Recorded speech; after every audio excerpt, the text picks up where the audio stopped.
Class 11 এর semester 1 এর একটা অত্যন্ত গুরুত্বপূর্ণ পোয়েম তোমাদের যেটা রয়েছে সেটা হচ্ছে the second coming. The second coming written by W B. Yeats. আর এই পোয়েমের অ্যানালিসিস অলরেডি আমরা করেছি, তোমরা সেখানে ক্লাসটা করে নাও এবং পুরো কবিতাটা সম্পর্কে একটা ধারণা নিয়ে নাও, কারণ সেই যে ক্লাসটা সেটার লিংক আমি অলরেডি ডেসক্রিপশন বক্সে দিয়েছি, ওখান থেকে তোমরা পেয়ে যাবে। এখন যেটা আজকে আলোচনা করব সেটা হচ্ছে সিম্পল এমসিকিউ, মানে স্বাভাবিক সরল কিছু মাল্টিপল চয়েস কোয়েশ্চেন্স আলোচনা করব এবং সেটা আলোচনা করব ডাফ এন্ড ডাট কোয়েশ্চেন বাঁচ থেকে। দ্য সেকেন্ড কামিং একটা যথেষ্ট সিম্বলিক্যাল কমপ্লেক্স পোয়েম এবং এখান থেকে এমসিকিউ গুলো যখন আলোচনা করবে তখনও বুঝতে পারবে যে তোমাকে যথেষ্ট প্রবলেমে ফেলার মতন এমসিকিউ এখানে রয়েছে। তো যাই হোক, সেই এমসিকিউ ক্লাসটা আলোচনা করতে গেলে তোমরাই দেখতে পাবে, বইটা খুললেই দেখতে পাবে যে অ্যাবাউট 100 সিম্পল এমসিকিউ তোমাদের বইতে দেওয়া আছে। 100টার মতন এমসিকিউ দেওয়া আছে, কিন্তু একটা ক্লাসে 100টা ডিটেলসে one by one sentence by sentence আলোচনা করা এটা একটু টাফ, যার জন্য আমি এই এমসিকিউ ক্লাসটাকে দুটো ভাগে ভাগ করে দিচ্ছি। 1 to 50 50টা কোয়েশ্চেন আজকের ক্লাসে আলোচনা করব, তোমরা ওয়েট করো, নেক্সট ক্লাস নিয়ে আসবো বাকি 50 questions. Overall the second coming MCQ simple MCQ questions আলোচনা করে দেব ডাফ এন্ড ডাটের কোয়েশ্চেন পাঁচ থেকে।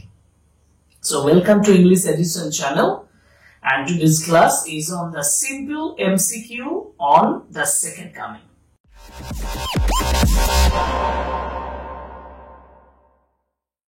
তোমরা দেখতে পাচ্ছ multiple choice question simple MCQ দেওয়া আছে, স্ক্রিনে দিয়ে দিয়েছি তোমাদেরকে, ভালোভাবে ওয়ান বাই ওয়ান আলোচনা করে দিই। The poem the second Coming is written by, এটা তো একটা সিম্পল যেটা তোমার পরীক্ষাতে দিতেও পারে, অনেকগুলো টেক্সটের মধ্যে একটা রিটেন বাই দিয়ে বলতেই পারে। তো আমি উত্তর লিখবো ডব্লিউ.বি. ইয়েটস, কারণ ডব্লিউ.বি. ইয়েটস হচ্ছে দ্য সেকেন্ড কামিং যে পোয়েম তার লেখক। ওকে, তাহলে W B. Yeats, question number B is the right answer, মানে আনসার হচ্ছে অপশনস বি। এরপরের প্রশ্ন একটা স্টার দেওয়া আছে, মানে ইম্পর্টেন্ট বলে তোমাদের বই বলছে the title second coming has been taken from, এই যে সেকেন্ড কামিং যে টাইটেলটা নেওয়া হয়েছে কোথা থেকে? Chinua's Achebe's novel the Bible, the Odyssey, Wordsworth poem. Actually second coming হচ্ছে related to the birth of Jesus Christ এবং এই কনসেপ্টটা নেওয়া হয়েছে, এই টাইটেলটা নেওয়া হয়েছে বাইবেল থেকে। Right answer is options B. দেখো, আমরা এমসিকিউ, লং কোয়েশ্চেন্স, গ্রামার ইত্যাদি বিভিন্ন ক্লাস করতে গিয়ে যখন এভাবে ক্লাসগুলো করছি দু একটা সেন্টেন্স এদিক ওদিক মিস্টেক হয়ে যাচ্ছে। তোমরা যারা খুব ভালোভাবে ক্লাসগুলো করে যাচ্ছ না, দু একজন অনেকে ভালো ক্লাস করছে, তারা আমাকে ফিডব্যাক জানাচ্ছে যে স্যার এটা অপশনটা এটা হবে কিনা, এরকম তোমরা কমেন্ট বক্সে আমাকে জানাবে। I am very free for that, আমি ফ্রিলি এটাকে রিসিভ করব। কারণ দেখো, যখন পড়াই, যখন সেন্টেন্স গুলো আলোচনা করি তখন আমাদের মধ্যে অনেক, মানে পড়াতে পড়াতে দুই একটা অন্যমনস্ক ভাবে মিস্টেক হয়ে যায়, কারণ এই বললাম তো রেকর্ডিং ভিডিও তো এক্ষেত্রে হয়ে থাকে। যাই হোক, তোমাদের ফিডব্যাক একমাত্র কমেন্ট বক্স ছাড়া এই ছাড়া এখন কোনো উপায় নেই। তো কোশ্চেন নাম্বার 2 আলোচনা হলো, আশা করি আমার মেসেজটা বুঝতেই পারছো। হ্যাঁ, question number 3, what is the central idea of the second coming? Second Coming এর সেন্ট্রাল আইডিয়াটা কি, মানে মূল যে আইডিয়াটা সেটা কি? The collapse of the civilization, সভ্যতার ধ্বংস, মানে ভেঙে পড়া, ধ্বংস বলা চলবে না, ভেঙে পড়া। দ্য এন্ড অফ দ্য এরা, মানে একটা যুগের অবসান। The cycle of history and chaos, ইতিহাস এবং কেওস এর একটা সাইকেল, এটা চক্রাকার আবর্তন। আর returns of Jesus Christ. Second coming যতই তোমাকে রিটার্ন অফ জিসাস ক্রাইস্ট বলুক, সেকেন্ড কামিং টাইটেলটা যতই তোমাকে রিটার্ন অফ জিসাস ক্রাইস্ট বলুক, আসলে এই কবিতার বিষয়বস্তু কিন্তু জিসাস ক্রাইস্টের ফিরে আসা নয়। এই কবিতার বিষয়বস্তু হচ্ছে কোলাপস অফ দ্য সিভিলাইজেশন, যার জন্য what is the central idea of the second coming? Right answer is options A. এটি মনে রাখবে, কারণ সেকেন্ড কামিং যতই জিসাস খ্রিস্টের কথা বলুক, সেকেন্ড কামিং অ্যালিউশন যতই জিসাস খ্রিস্টকে ইঙ্গিত করুক, এখানে সেকেন্ড কামিং এর ইমেজটা হচ্ছে আমাদের কাছে কিছু নয়, শুধু শুধুমাত্র the collapse of the civilization, সভ্যতার ধ্বংস। Question number 4, which historical event influenced Yeats to write the second coming? কোন historical event, কোন ঐতিহাসিক ঘটনা, দেখো historical event বলেছে, কোন ঐতিহাসিক ঘটনা influenced Yeats, Yeats কে যথেষ্ট influenced করেছিল, Yeats কে যথেষ্ট প্রভাবিত করেছিল to write the second coming, second coming টা লেখার জন্য?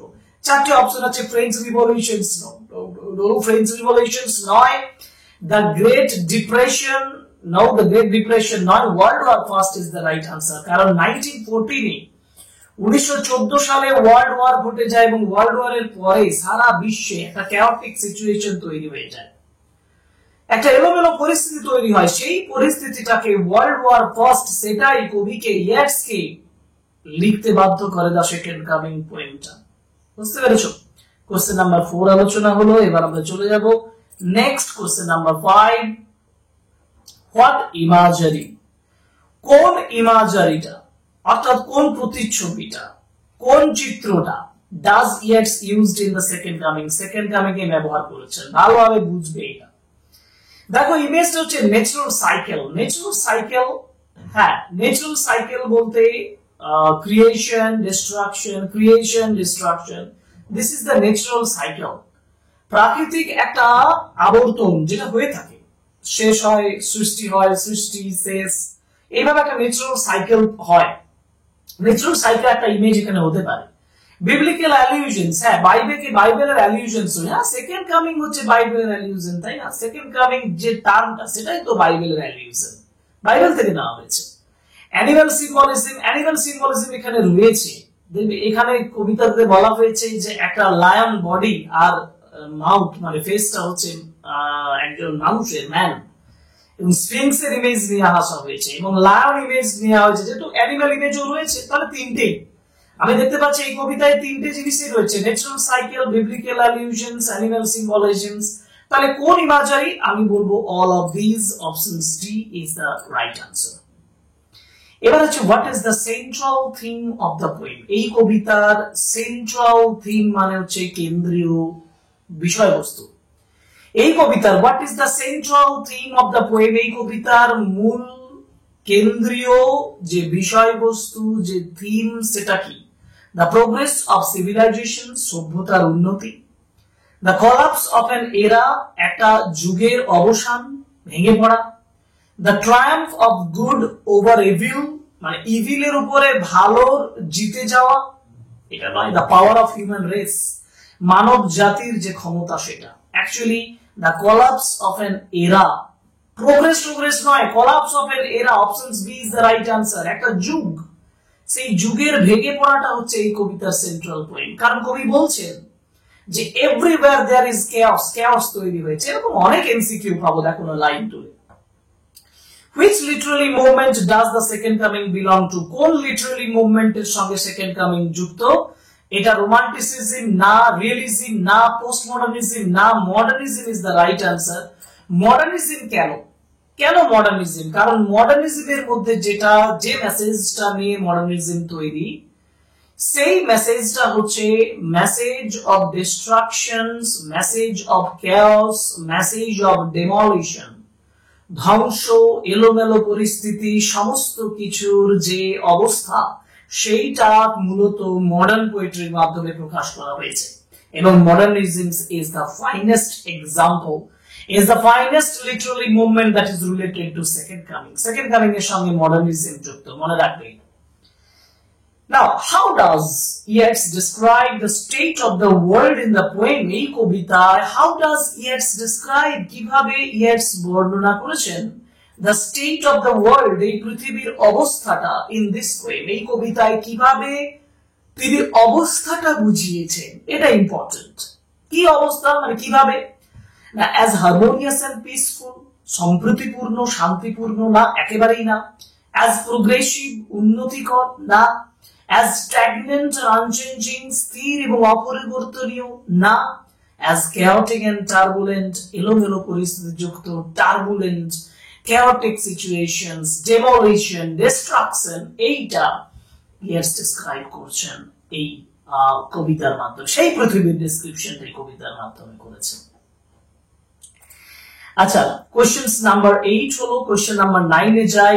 The expression turning and turning in the widening gyre, turning and turning in the widening gyre refers to, এটা কি বোঝাচ্ছে? The beauty of the nature of movement? No. Cynical nature of history, the breakdown of a social system, the Falcon's graceful flight. ফ্যালকনের graceful flight নয়, the breakdown of the social system মানে সমাজ যে ব্যবস্থাটা সেটা ভেঙে পড়া, না সিনিক্যাল নেচার অফ হিস্ট্রি, প্রকৃতির যে সিনিক্যাল নেচার। সিনিক্যাল কথাটার মানে কি? সিনিক্যাল কথাটার মিনিং হচ্ছে ডিস্ট্রাস্টফুল, মানে যেটাতে বিশ্বাস করা যায় না, অমানবিক, এক কথায় মানুষের দিক থেকে সেরকম আচরণ নয়। তাহলে সিনিক্যাল নেচার, তাহলে এই যে turning and turning in the widening gyre, এটা কি একটা beauty of the natural movement? এটা তো নয়, সৌন্দর্যের কথা বলেনি। Breakdown of a social system, সামাজিক যে সিস্টেম সেটার ভেঙে পড়া, না নেচার অফ হিস্ট্রি, ইতিহাসের যে অমানবিক যে দিক, যা প্রকৃতি, সেটাকে বোঝাচ্ছে। এখন দেখো এটা দুটো কাছাকাছি যাচ্ছে। Option beta the cynical nature of history মানে হচ্ছে ইতিহাসের একটা অমানবিক, একটা অবিশ্বাস্য, মানে যেটাকে বিশ্বাসযোগ্য না, বিশ্বাস করা যায় না, অবিশ্বাসের একটা প্রকৃতি এটা। না breakdown of a social system, আমরা সামাজিক যে সিস্টেম সেই সিস্টেমটা ভেঙে পড়া। এই দুটোই সমার্থক, এই দুটোই সমার্থক, কিন্তু তবুও আমি অপশন বিতে যাই। কেন অপশন বিতে যাই? কারণ সোশ্যাল সিস্টেমস বলতে সামাজিক যে অবস্থাটা সেটা ভেঙে পড়া, কিন্তু শুধু সামাজিক অবস্থাটা তো ভেঙে পড়ছে না। কবি দ্য সেকেন্ড কামিং এ বলছেন যে total destructions, demolitions of the power, তাই না? শুধু সোশ্যাল নয়, সেটা পলিটিক্যাল, রাজনৈতিক। তাহলে সোশ্যাল পলিটিক্যাল সমস্ত দিক থেকে যখন অধঃপতন শুরু হয়েছে সেটাকে বোঝানো হয়েছে। তা সেদিক থেকে আমি বলতে পারি cynical nature's of the history. এটা একটু বিতর্কিতমূলক প্রশ্নের উত্তর। যাক আমরা কোশ্চেন নাম্বার 10 এ যাই। The falcon can not here, Falcon শুনতে পাচ্ছে না। The falcon can not here the ফ্যালকনার, option D একেবারে প্রথম দিকেই রয়েছে। The falcon can not here the ফ্যালকনার। Now what does gyre mean in the second coming? দেখো widening gyre বলছে, gyre মানে কি? একটা স্পাইরাল মুভমেন্ট বলেছিলাম, একটা পেঁচানো মুভমেন্টের মতন তৈরি হচ্ছে। Ordinary motion, stagnant, a circular spiral motions, option C, option C. As a result of the rapid মোশনের জন্য the things are lost, এগুলো হারিয়ে যাচ্ছে, things are lost, না things are disheveled মানে এলোমেলো হয়ে যাচ্ছে, আর invisible মানে অদৃশ্য হয়ে যাচ্ছে, না fall apart, right answer is fall apart। কারণ বলা আছে as a result of the rapid motions, এই যে দ্রুত গতির জন্য স্পাইরাল মোশন থেকে চারদিকে সমস্ত কিছু কি হয়ে যাচ্ছে? falls apart, ছড়িয়ে পড়ছে। যার জন্য আমি অপশন ডি, কারণ কবিতার লাইনে আছে এটা পার্টিকুলারলি, তোমরা ডি করো। Turning and turning dash as a result of this, এর ফলে কি হচ্ছে? টার্নিং এন্ড টার্নিং, এর ঘোরার ফলে কি হচ্ছে? The spiral is widening, এই স্পাইরালটা পেঁচানোটা কি আরো বৃদ্ধি পাচ্ছে? Things fall apart, হ্যাঁ things fall apart, এটা important. Option B is the right answer, things fall apart। কারণ তারপরে বলেছে the center cannot hold all of these, হ্যাঁ এটাও আবার এটা ঠিক। Spiral is widening spiral, things fall apart, central cannot hold, তিনটেই আমি বলবো এটাও ঠিক, এটাও ঠিক, এটাও ঠিক। অতএব all of these, option D is the right answer. Sorry, ওই কোশ্চেন অপশন বি তে যাব না, আমরা যাব অপশন ডি তে। আমরা মুছে দেব অপশন বি, মুছে দেব। কারণ টার্নিং এন্ড টার্নিং যত ঘুরছে তত ঘুরছে, স্পাইরালটাও ওয়াইডেনিং হচ্ছে, থিংস ফল অ্যাপার্ট হচ্ছে, এবং সেন্টার ক্যান নট হোল্ড, কেন্দ্রটাও ধরে রাখতে পারছে না। একদম all of this right answer. এবার যাব কোয়েশ্চেন নাম্বার 14। কোয়েশ্চেন নাম্বার 14 এ বলেছে things fall apart, the center cannot hold. এই যে things fall apart, the center cannot hold, in this line the poet indicates, কবি যেটা ইন্ডিকেট করছেন সেটা কি? corruption of the society, সমাজ কারাপ্টেড হয়ে গেছে সেটা, না the total collapse of the values and tradition, মূল্যবোধ এবং ট্র্যাডিশনের ধ্বংস, অধঃপতন হয়ে গেছে, না rise of the democracy against autocracy, অটোক্রেসির বিরুদ্ধে ডেমোক্রেসির উত্থান, গণতন্ত্রের উত্থান, না the revolt of the downtrodden against the rich, মানে ধনীদের বিরুদ্ধে downtrodden মানে যারা নিচে মাড়াই হয়ে যাচ্ছে, নিম্নবর্গীয় মানুষের রিভল্ট, প্রতিবাদ। কোনটা? অ্যাকচুয়ালি আমি বলবো the total collapse of values and traditions, options B. কারণ এই যে things fall apart and the centre can not hold, মানে সোসাইটিতে যে ভ্যালুজ এবং ট্র্যাডিশনস রয়েছে সেটা ধ্বংস হয়ে যাচ্ছে এবং যারা কন্ট্রোলার তারা কন্ট্রোল করতে পারছে না। That's why options B, the total collapse of the values and tradition, this is right answer. Question number 15 এ বলেছে what is loosed up on the world, কোনটা লুজ করা হয়েছে? ইনোসেন্স, মিয়ার অ্যানার্কি, না উপরে দেখো চলে যাই, প্যাশনেট ইন্টেন্সিটি না কনভিকশন? এটা হচ্ছে মিয়ার অ্যানার্কি, তোমরা লাইন দেখে নেবে। Options B is the right answer. Mere anarchy is loosed up on the world, পৃথিবীর উপরে পুরো ক্যাওস তৈরি করেছে। ঠিক আছে, এটাই বলা আছে কবিতাতে। কোয়েশ্চেন নাম্বার 16 এ বলেছে what kind of tide according to the poet dims the vision, কি ধরনের tide according to the poet কবির মতে ভিজনটাকে, যে দৃষ্টি শক্তি বা যে কল্পনা শক্তি সেটা কি করছে? ডিমস করছে, নিষ্প্রভ করে দিচ্ছে। The tide of smoke, tide of sea water, tide of blood না টাইড অফ অ্যানার্কি? দেখো ব্লাড ডিমড টাইডের কথাটা বলা ছিল, কবিতাতে লেখা আছে ব্লাড ডিম টাইড, আমি যার জন্য অপশন সি দেব, টাইড অফ ব্লাড। ঠিক আছে, রক্তের জোয়ার। হোয়াট সেরেমনি ইজ ড্রাউন্ড, কোন সেরেমনিটা ড্রাউন্ড হয়ে যাচ্ছে, ডুবে যাচ্ছে, কলাপসড হয়ে যাচ্ছে? সেটা হচ্ছে ceremony of innocence, option C. বা বইয়ের লাইন দেখবে কবিতাতে বলাই আছে ceremony of innocence is drowned. Who lacks conviction, কারা কনভিকশন, ডিটারমিনেশন, দৃঢ়তা, মনোযোগ এগুলো সমস্ত হারিয়ে ফেলছে? The best, right answer is best, options A. কারণ তোমাকে একটু অন্যদিকে মন ঘুরিয়ে দেওয়ার জন্য বিস্ট বলা আছে, হ্যাঁ, অতএব এটাতে যাবে না, বেস্ট হচ্ছে রাইট আনসার। কারণ who lack conviction, the best lack conviction. And what do the best lack? আবার এটা ঘুরিয়ে দিয়েছে, what do the best lack? Best lack conviction. Option C is the right answer. মনে রাখবে এটা। And the worst are full of, পরের প্রশ্ন হচ্ছে question number 20, the worst are full of, যারা খারাপ, যারা নেগেটিভ পাওয়ার, তারা প্যাশনেট ইন্টেন্সিটিতে ভর্তি। Options B, passionate intensity. what is at hand? তিনি বলেছেন revelations as at hand, মানে second coming is at hand. First coming, second coming, first world war, second world war. Options B, second coming is at hand. Second stranger, first line এটা পাবে। Hardly are those words out, তখনও সেই শব্দগুলো শোনা যায়নি। What are referred to as those words? ওই কথাগুলো কোনগুলো? Those words বলতে বোঝানো হয়েছে passionate intensity, না widening gyre, না blood dimmed vision, না spiritus mundi. Options B, spiritus mundi is the right answer. পরের প্রশ্ন, question number 23, what happens as soon as the words second coming are uttered? কি ঘটে থাকে যখন সেকেন্ড কামিং উচ্চারণ করা হয়? তো সেকেন্ড কামিং আটার করলে কি ঘটে? The falcon can not see falconer, আর ফ্যালকনের ইমেজ এখানে নেই। Things fall apart, the blood dim tide is loose, na a vast image out of spiritus mundi troubles his sides. Options D, এইটা উত্তর, যে যখন সেকেন্ড কামিং আটার করা হয় তখন vast image out of স্পিরিটাস Monday troubles his side, তার দৃশ্যকে, সেই স্পিরিটাস মান্ডে মানে ওয়ার্ল্ড স্পিরিট, সেটা তার চোখকে, তার দৃষ্টিকে, তার ভিশনকে কি করে? ট্রাবল করে, কষ্ট দেয়। And what troubles his sight? না a vast image of spiritus mundi. Options A. ঠিক আছে, ওকে। Now question number 25, আমি তো 24 বললাম, 25 এ বলা আছে the vast image is seen, এই যে বিশাল ইমেজটা দেখা গেছিল in the sands of desert, green forest, deep blue sea, firmament. Right answer is sand of desert, কারণ কবি বলছেন যে ডেজার্ট মানে মরুভূমির বালির মধ্যে এই ভাস্ট ইমেজটা দেখা যাচ্ছে।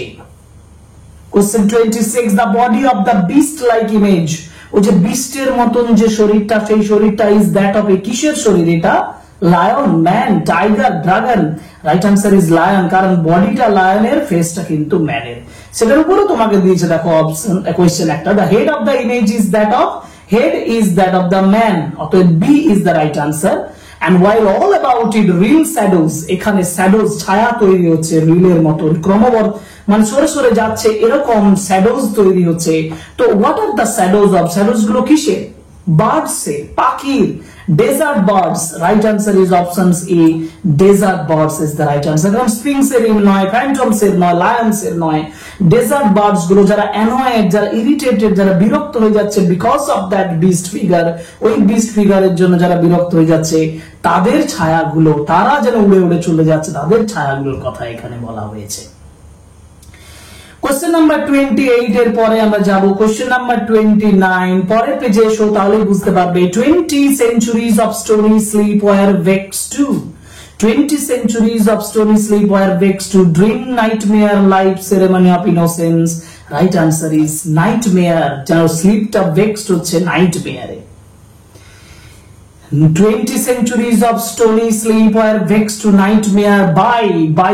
a rocking cradle এইটা এই রকিং ক্র্যাডল যেটা যীশু খ্রিস্টের ইমেজ বহন করে সেটা actually birth of the beast এর ইমেজ এখানে বহন করছে অতএব rocking cradle is the right answer এরপরে what does the phrase the falcon আচ্ছা তোর চারটে অপশনস কি কি ছিল আগেরটা রাব্বি সাউন্ড স্লিপ প্যাশনেট ইন্টেন্সিটি না 20 centuries of stony sleep যেটা সেটা were vexed to nightmare by a rocking cradle 30 Question number 31 এ দেখো বলেছে what does the phrase the falcon cannot hear the falconer suggest এটা বলছে falcon falconer এর কথাটা শুনছে না what does the phrase the falcon cannot hear the falconer suggest the falcon cannot hear the call of the falconer এটা নয় যে falcon falconer এর গলা শুনতে পাচ্ছে না এটা নয় the communications between the falcon and falconer has disrupted falcon এবং falconer এর যে কমিউনিকেশন যে যোগাযোগ সেটা কি হয়ে গেছে সেটা ডিসরাপ্ট হয়ে গেছে বাধা সৃষ্টি হয়েছে হ্যাঁ এটা রাইট আনসার এবং এইটা আমি কারণ পরের দিনটা দুটো অপশনে পড়ে দিই the falcon is listening to other master না অন্য মাস্টার কি না the falcon becomes hopeless falcon আশাহীন হয়ে পড়ছে না তাহলে ফ্যালকন অন্য একজন মাস্টারের কথা শুনছে এটাও হবে না দ্য ফ্যালকন বিকামস হোপলেস এটাও হবে না right answer is communication between the falcon and the falconer যেটা কি হয়ে যাচ্ছে হ্যাজ ডিসরাপ্টেড এটা নষ্ট হয়ে যাচ্ছে ধ্বংস হয়ে যাচ্ছে বাধা সৃষ্টি হচ্ছে options B is the right answer and which of the following best described a falcon এবার এইগুলোর মধ্যে কোনটা ফ্যালকনকে সবথেকে ভালো ডেসক্রাইব করছে type of animal a bird of prey a species of fish না রেপটাইল চারটে মিনিং আমি বলি টাইপ অফ অ্যানিমাল এক ধরনের পশু বার্ড অফ প্রে মানে শিকারী পাখি A species of fish এক ধরনের মাছ না a reptile এর সরীসৃপ রাইট আনসার ইজ ফ্যালকন হচ্ছে a bird of prey শিকারী পাখি ওকে পরের question 33 what is the primary role of the falconer ফ্যালকনারের প্রাইমারি রোল মানে প্রাথমিক কর্তব্যটা কি ভূমিকাটা কি টু স্টাডি ফ্যালকনকে স্টাডি করা না to monitor falcon populations in the world এই পৃথিবীতে ফ্যালকনের যে পপুলেশনটা জনসংখ্যাটা সেটাকে মনিটর করা মানে পরিচালিত করা না টু রিহ্যাবিলিটেট ইনজিওর ফ্যালকনদেরকে রিহ্যাবিলিটেট করা পুনরায় মূল জীবনে ফিরিয়ে নিয়ে আসা না to train and hunt with falcons এইটা বলবো যে ফ্যালকনদেরকে ট্রেন করা এবং তাদেরকে সঙ্গে নিয়ে হান্ট করা ঠিক আছে শিকার করা এইটা হচ্ছে option D is the right answer Now, what does the falcon represent? Falcon বলতে কি বোঝানো হয়েছে peace and understanding, no, hope and renewal. দেখো peace and understanding, hope and renewal, chaos and disorder, wisdom and freedom. এবার ফ্যালকনার কিটাকে control করে বলতো ফ্যালকনারটা control করে ফ্যালকনকে সেটা কন্ট্রোল করতে পারছে না মানে কি হচ্ছে ডিসঅর্ডার তৈরি হচ্ছে চারদিকে তাহলে পিস এন্ড আন্ডারস্ট্যান্ডিং তো হতে পারে না সেটা ছড়িয়ে পড়লে তো ভালো হোপ এন্ড রিনিউয়াল এটা ছড়িয়ে পড়লেও ভালো chaos and disorder এটাই ফ্যালকনকে মানে এই chaos and disorderটা কন্ট্রোল করতে পারছে না ফ্যালকন তাই না তাহলে right answer is chaos and disorder কারণ এই তিনটে একই রকমের এগুলো হবে না wisdom freedom এগুলো নয় now what does the falconer symbolize falconer কি symbolize করে falconer কি symbolize করছে the Jews the Hindus the English Christians আমি বলবো the Christians হিসাবে বলবো কারণ এখানে ফ্যালকনার বলতে the Christians actually control the negative powers এই কনসেপ্ট এখানে তুলে ধরা হয়েছে 36 what does the line things fall apart the center cannot hold signify তো জিনিসগুলো ছড়িয়ে পড়ছে সেন্টার কন্ট্রোল করতে পারছে না এটা কি সিগনিফাই করে triumph of order and stability order এবং স্টেবিলিটি যথেষ্ট জয় লাভ করছে না the beginning of a new world একটা পৃথিবীর শুরু হচ্ছে না establishment of peace and unity শান্তি এবং সমৃদ্ধি মানে সংঘবদ্ধতা তৈরি হচ্ছে না the collapse of traditional values and structure এরকম একটা অপশন আমরা আগেও পেয়েছিলাম যে ট্র্যাডিশনাল ভ্যালুস গতানুগতিক মূল্যবোধ এবং স্ট্রাকচার সেটা কি হয়ে যাচ্ছে কলাপস হয়ে যাচ্ছে ভেঙে যাচ্ছে নষ্ট হয়ে যাচ্ছে শেষ হয়ে যাচ্ছে ডেমোলিশড হয়ে যাচ্ছে ডিস্ট্রয় হয়ে যাচ্ছে ঠিক আছে 36 options D is the right answer okay এবার যাব 37 37 এ বলেছে the meaning of the fall apart meaning of the fall apart বলতে কি setting up reestablishment lose cohesion integrate আমি বলবো লুজ কোহেনশন দেখো একটা জায়গায় যুক্ত হয়েছিল সেখান থেকে বেরিয়ে চলে যাচ্ছে মানে কোহেনশন মানে কি সংঘবদ্ধতা দৃঢ়তা একসঙ্গে লেগে থাকা সেটা কি হয়ে যাচ্ছে লুজ হয়ে যাচ্ছে নষ্ট হয়ে যাচ্ছে শেষ হয়ে যাচ্ছে আর ইন্টিগ্রেট মানে এক জায়গায় সংঘবদ্ধ হয়ে থাকা রিএস্টাবলিশ মানে পুনরায় প্রতিষ্ঠা করা সেটিং আপ মানে সেট আপ করা প্রতিষ্ঠা করা তাহলে তিনটে হচ্ছে না অপশন সি লুজ কোহেনশন মানে ফল অ্যাপার্ট বলতে বোঝায় লুজ কোহেনশন মানে একে অপরের সঙ্গে যে সম্পর্ক ভাবে জুড়ে ছিল সেই জুড়ে থাকা অবস্থা থেকে বেরিয়ে আসা নষ্ট হয়ে যাওয়া শেষ হয়ে যাওয়া ঠিক আছে 37 option C now what does the centre primarily represent centre বলতে কোনটাকে বোঝানো হচ্ছে physical power and authority metaphor for consciousness of society দেখো ফিজিক্যাল পাওয়ার এন্ড অথরিটি মানে হচ্ছে শারীরিক একটা ক্ষমতা এবং অথরিটি মানে কর্তৃপক্ষ মেটাফর ফর কনসাসনেস অফ সোসাইটির সচেতনতা the stability and order of the society সামর্থ্য স্টেবিলিটি মানে দৃঢ়তা এবং অর্ডার অফ দ্য সোসাইটি সমাজের যে অর্ডার সমাজের যে নিয়ম সমাজের যে আদেশ সেগুলো না an empire of a country একটা দেশের সম্রাট তাহলে সেন্টার কন্ট্রোল করতে পারছে না মানে কি সেন্ট্রাল কন্ট্রোল করতে পারছে না মানে ফিজিক্যাল পাওয়ার এন্ড অথরিটি আমি এটাকেই বলবো কি কারণ metaphor consciousness of the society stability and order of the society এটা স্টেবিলিটি এবং অর্ডার বলা হচ্ছে কিন্তু ফিজিক্যাল পাওয়ার এন্ড অথরিটিটাই আমি আন্ডারলাইন করি কারণ অপশনস এটাই সবথেকে ভালো হবে যেখানে একটা ফিজিক্যাল পাওয়ার এবং অথরিটি কি করে সমস্ত কিছুকে কন্ট্রোল করার চেষ্টা করে সেটা এখানে নষ্ট হয়ে যাচ্ছে সেন্টার বলতে ফিজিক্যাল পাওয়ার এন্ড অথরিটিকেই বোঝায় তোমাদের যদি মনে হয় বাকিগুলো তুমি যুক্তি দিয়ে আমাকে বলতে পারো যে কেন অপশন বি হবে কেন অপশন সি হবে আমি যুক্তিগুলো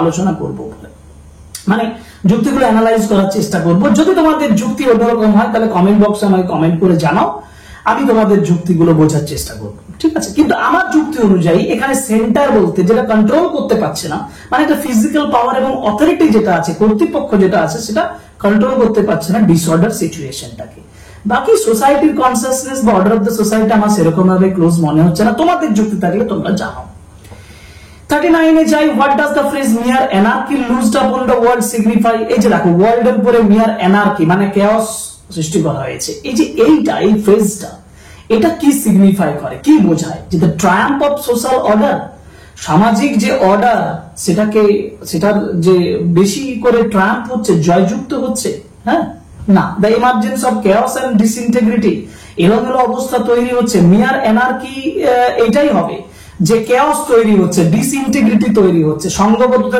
নষ্ট হয়ে যাচ্ছে তাই না একটা অধঃপতন একটা বিচ্ছেদ তৈরি হয়েছে সমস্ত কিছুর মধ্যে একটা এলোমেলো অবস্থা তৈরি হচ্ছে অপশনস বিটাই আমার মনে হবে পরের অপশনস গুলো যদি দেখে মনে হয় তখন বলবো 39 এর পরের অপশনস গুলো দেখো বলা হয়েছে the restoration of peace and unity না পিস এবং ইউনিটির পুনরায় প্রতিষ্ঠা হচ্ছে এটা বলা যাবে না আর the fulfilment of human aspirations মানুষের যে আবেগ বা মানুষের যে চাওয়া পাওয়া এগুলো ফুলফিলমেন্ট হচ্ছে এটাও বলা যাবে না তাহলে আমরা অপশনস বি তেই রইলাম আচ্ছা এবার question number 40 what does anarchy mean anarchy বলতে কি বোঝানো হয়েছে অ্যানার্কি মানে কি chaos অ্যানার্কি মানে কি ডিসঅর্ডার অ্যানার্কি মানে কি ধ্বংস তাহলে পিস এন্ড ইউনিটি না chaos এন্ড ডিসঅর্ডার এই তো options B is the right answer কারণ ডেমোক্রেসি ফ্রিডমও নয় ডেমোক্রেসি মানে হচ্ছে যেটা গণতন্ত্র ফ্রিডম মানে স্বাধীনতা এটাও নয় স্টেবিলিটি এন্ড ইন্টিগ্রিটি একটা জায়গায় স্টেবল থাকা দৃঢ়তা ইন্টিগ্রিটি সংঘবদ্ধতা মৈত্রী এটাও নয় অতএব options B is the right answer chaos এবং disorder and what does loosed upon means লুজড আপন মানে হচ্ছে কি তার উপরে পড়ে যাওয়া তার উপরে ছেড়ে দেওয়া মানে কন্ট্রোলটা কি হয়ে যাচ্ছে, নষ্ট করে দেওয়া, তাই না? মানে টাইটেন্ড নয়, রিলিজড হবে, ছেড়ে দেওয়া। আমি যেটা বলছিলাম যে ছেড়ে দেওয়া, স্ট্রেনথেন নয়, ওপেনড নয়, released is the right answer. সব থেকে ভালো হবে রিলিজড, লুজেন্ট না। আচ্ছা, এবার আমরা যাব কোশ্চেন নাম্বার 42 তে। The expressions mere anarchy is loosed upon the world, এই অ্যানার্কি যখন লুজড আপন করছে পৃথিবীর উপরে, সেটা কি সাজেস্ট করছে? The rise of the powerful empire, একটা ক্ষমতাশালী এম্পায়ার, শাসকের উত্থান। The restoration of peace and unity, শান্তি এবং সংঘবদ্ধতা বা মৈত্রীর পুনরায় প্রতিষ্ঠা। নাই টেম্পোরারি ক্যাওস, একটা মানে একটা খানিক সময়ের জন্য এলোমেলো অবস্থা। না complete breakdown of social order, পুরো সোশ্যাল অর্ডারটার ব্রেকডাউন। এই অ্যানার্কি ইজ লুজড আপন, এটার মাধ্যমে সম্পূর্ণ কমপ্লিট, এটা টেম্পোরারি ক্যাওস বলা চলবে না, কমপ্লিট ক্যাওস বললে আমি উত্তরটা ঠিক বলতাম। অতএব অপশন সি তে তোমাদের মনে হতে পারে, কিন্তু এই টেম্পোরারি কথাটা তোমাকে বাধা দেবে উত্তরটা করতে। Complete breakdown of the social order, সম্পূর্ণ সামাজিক অর্ডারটা ধ্বংস হয়ে যাওয়া, এটাকে বোঝাচ্ছে। এবার হচ্ছে what does the phrase the blood dimmed tide is loosed and everywhere primarily signify in the poem. দেখো ব্লাড ডিমড টাইড লুজ হয়ে গেছে সমস্ত জায়গায়, এটা কি সিগনিফাই করে, কি বোঝায়? না onset of A devastating flood, একটা ভয়ঙ্কর ফ্লাডের কথা বলছে, মানে বন্যার কথা বলছে না। The spread of violence, chaos and disorder, এই তো অপশনস আমি দাগ দিয়ে দিলাম। ভায়োলেন্স ছড়িয়ে পড়া, ক্যাওস ছড়িয়ে পড়া, ডিসঅর্ডার ছড়িয়ে পড়া থ্রু আউট দ্য ওয়ার্ল্ড, সারা পৃথিবীতে, এটা বোঝায় এই ব্লাড ডিমড টাইডের মাধ্যমে। বাকি দুটো অপশন আছে দেখো, rise of the political power and rebellion, না না না, পলিটিক্যাল পাওয়ারের কথা বলছে না, রেবেলিয়নের কথা বলছে না। Arrival of the new era of progress, progress এবং এনলাইটেনমেন্টের কথাই নেই এখানে। অতএব right answer spread of violence, options B is the right answer. Okay, ঠিক আছে। কোশ্চেন 44 এ আলোচনা করব what is the fate of the innocence, ইনোসেন্সের ভাগ্য কি? না it is lost or destructed, it is celebrated, it is restored, it is dominated. একেবারে ইট ইজ ডমিনেটেড, কিন্তু সব থেকে ভালো হচ্ছে যেখানে বলা হয়েছে দেখবে ইজ ড্রাউন্ড, মানে ডুবে যাওয়া। The fate of the innocence is drowned, মানে ইনোসেন্সের যে ভাগ্য সেটা কি হয়ে যাচ্ছে, সেটা ডিস্ট্রয়েড হয়ে যাচ্ছে। এখন এইখানে দুটোই একই রকম, দেখো it is lost or destroyed and it is dominated, তাই না? এখানে আরেকটা তোমাদের কাছে ওপেন করে দিলাম, বলো তো সঠিক উত্তর কোনটা হবে? It is lost and destroyed, এটা শেষ হয়ে যাওয়া এবং ধ্বংস হয়ে যাওয়া, না ইট ইজ ডমিনেটেড, না এটা সম্পূর্ণভাবে এটাকে ডমিনেট করছে কেউ। সঠিক উত্তর তোমরা আমাকে সঠিক পয়েন্ট দিয়ে, সঠিক যুক্তি দিয়ে কমেন্ট বক্সের মাধ্যমে জানাও, আমি তোমাদের কাছে ফ্রিলি ছেড়ে দিলাম। বাকি দুটো বাদ দিয়ে দিলাম, কারণ ইট ইজ সেলিব্রেটেড নয়। ফেট অফ দ্য ইনোসেন্সটাকে সেলিব্রেট করা হয়নি, ফেট অফ দ্য ইনোসেন্সটাকে রেস্টোর করা হয়নি, বাট ফেট অফ দ্য ইনোসেন্সটাকে ডমিনেটেড করা হয়েছে, fate of the innocence lost এবং ডিস্ট্রাক্টেড করা হয়েছে। কিন্তু তোমার কাছে সব থেকে বেশি কোনটা গ্রহণযোগ্য হবে সেটা কমেন্ট বক্সে আমাকে তোমাদের যুক্তি দিয়ে বুঝিয়ে দাও। আমি তোমাদের কাছে এটা ওপেন রেখে দিলাম। 44 কোয়েশ্চেন্স কমেন্ট বক্সের মাধ্যমে আমাকে জানাও যে এটার উত্তর কি হতে পারে, ঠিক আছে? ওকে, 45 what does the phrase the ceremony of innocence is drowned, ceremony of innocence drowned হয়ে যাচ্ছে, এটা কি বোঝায়? innocence is admired, innocence is corrupted, innocence is celebrated, innocence is embraced। admire মানে প্রশংসা করা, corrupted মানে হচ্ছে নষ্ট হয়ে যাওয়া, celebrated মানে উদযাপিত হওয়া, embraced মানে আলিঙ্গন করা। কোনটা হবে? corrupted। options B is the right answer, innocence is corrupted। আচ্ছা, পরের কোশ্চেন হচ্ছে 46 হচ্ছে what does innocence means, innocence বলতে কি বোঝায়? ম্যাচুরিটি? না, ম্যাচুরিটি নয়, ম্যাচিওর নয়, পরিপক্ক নয়, গিল্টি দোষী নয়। নেভিটি মানে হচ্ছে শিশু সন্তানের মতন, শিশুর মতন, এইটা হলো সঠিক উত্তর, কারণ ল্যাক অফ আন্ডারস্ট্যান্ডিংটা বোঝায়, ঠিক আছে? ইনোসেন্স মানে ল্যাক অফ আন্ডারস্ট্যান্ডিং বোঝায়, কিন্তু সবচেয়ে শিশু সুলভ সেটাকে নেভিটির মাধ্যমে প্রকাশ করা হয়। ইনোসেন্স বলতে বোঝায় naivety, right answer C. What does the drowning of the ceremony of the innocence symbolize? Ceremony of innocence যে drowning, দেখো এই পরের এমসিকিউ পেলে আগে তোমাকে একটা ছেড়েছিলাম সেটা, আচ্ছা আমি লাস্টে বলবো ওটা, ঠিক আছে? তো what does the drowning of the ceremony of the innocence symbolize? Ceremony of innocence এর যে ড্রাউনিংটা সেটা কি সিম্বলাইজ করে? ট্রাম্প অফ innocence, innocence জিতে যাচ্ছে সেটা, না the end of the social order and tradition, social order এবং ট্র্যাডিশনের শেষ হয়ে যাওয়া, না বিগিনিং অফ এন এরা, একটা যুগের সূচনা হওয়া, না বাই প্রমোটিং ইনোসেন্সটাকে আরো প্রমোট করা, বাড়িয়ে দেওয়া। Right answer is options B, কারণ সোশ্যাল অর্ডার এবং ট্র্যাডিশনটাকে নষ্ট করে দেওয়া। এবার যাবো 48 who are the best refer to in the line the best lack all conviction. Best বলতে কাদেরকে বোঝানো হয়েছে? যারা most possessions, those with the most possession, যাদের সব থেকে বেশি সম্পদ আছে, those who are supremely intellectual, যারা যথেষ্ট বুদ্ধিমান, people with highest moral character and virtue, যারা মানবিক চরিত্র রয়েছে এবং সদ্গুণ আছে, না দোজ হু আর রিচ, যারা ধনী। সঠিক উত্তর হচ্ছে people with highest moral character and virtues, যাদের মানবিক চরিত্র রয়েছে, সদ্গুণ রয়েছে, তাদেরকে এই বেস্ট এর মাধ্যমে কবি বোঝাতে চেয়েছেন। Option C is the right answer. ঠিক আছে, কোশ্চেন 49 এদিকেই পাবে। দেখো what does the best lack. দেখো কোশ্চেন 49 এবং 50 আমি বলেছি এই ক্লাসে আমরা 50 কোশ্চেন্স আলোচনা করব। What does the best lack in the poem? Best lack all convictions, the power of convictions in driving actions. Option C. And what does the line the best lack all conviction while the oaths are full of passionate intensity signify? এটা কি signify করে? এটা নয় triumph of good over evil, মানে evil এর উপরে good, মানে ভালোত্বের সুবৃদ্ধি হওয়া, শ্রীবৃদ্ধি হওয়া, ভালো হওয়া, এটা নয়। apathy of the virtuous character মানে সব চরিত্রের যে apathetic character, সেটা। the upheaval of hope মানে বিশ্বাসের, মানে আশার, upheaval মানে হচ্ছে ক্রমশ উন্নতি করা, বেড়ে ওঠা। the prevalence of extremism in society, সমাজে এক্সট্রিম পিপলদের যে ইয়েটা, সেটা বেড়ে যাওয়া। দেখো বেস্ট ল্যাক অল কনভিকশনস মানে হচ্ছে যারা ভালো মানুষ তারা নষ্ট হয়ে যাচ্ছে, যারা খারাপ মানুষ তারা আস্তে আস্তে উঠছে। এটা আমি বলবো যে prevalence of the extremisms in society, সমাজে যে এক্সট্রিমিজম সেটা প্রিভ্যালেন্ট ঘটছে, সেটা আস্তে আস্তে অনেক বেশি বেড়ে উঠছে। এক্সট্রিম ক্যারেক্টার মানে যারা এক্সট্রিমিটিতে বিশ্বাসী, যারা ভায়োলেন্সে বিশ্বাসী, সেই সকল মানুষদের যে এক্সট্রিমিজম সেটার দ্বারাই বোঝায়, সেটাকে বোঝাচ্ছে। হ্যাঁ, সেইটা এখানে ক্লিয়ার হচ্ছে। অতএব অপশন ডি টাকে আমি বলতে পারি যে সঠিক উত্তর 50, অপশন ডি। যেহেতু এক্সট্রিমিজম বলতে বোঝায় সেই সকল মানুষদেরকে যারা সোশ্যাল নর্ম, স্বাভাবিক যে সামাজিক দিক থেকে তারা সম্পূর্ণভাবে আলাদা এবং একটু ভায়োলেন্স বা একটু নন কোঅপারেশন ইত্যাদির সঙ্গে যুক্ত, তাদেরকে বলা হয় এক্সট্রিমিজম। যার জন্য the prevalence of the extremisms, option D is the right answer. তাহলে আমরা এই ক্লাসটাতে 50 কোশ্চেন্স আলোচনা করলাম। ডাফেন দত্তের কোশ্চেন বাঞ্চের দ্য সেকেন্ড কামিং থেকে যে এমসিকিউ, সিম্পল এমসিকিউ গুলো রয়েছে সেখান থেকে 50 কোশ্চেন্স আলোচনা করে দিলাম। তোমাদের বললাম যে তোমরা ফিডব্যাকের জন্য বলেছি একটা কোশ্চেন, সেই কোশ্চেনটা আমাকে কমেন্ট বক্সের মাধ্যমে জানাবে। তার ক্লু এই আলোচনার মধ্যেই আছে, তুমি বুঝতে পারবে। এবং তারপর আমি তোমাদের কমেন্টের আশায় থাকলাম, এইটুকুই। যাই হোক, আমরা পরের 50টা এমসিকিউ, বাকি রেস্ট অফ দ্য কোয়েশ্চেন্স নিয়ে পরের ক্লাসে আবার তোমাদের কাছে আসবো। কিন্তু এটি যাবার আগে বাকি ক্লাসের মতন রিকোয়েস্ট করব, please subscribe the channel, support us, support করো, like, comment and share my videos. Thank you very much, good bye.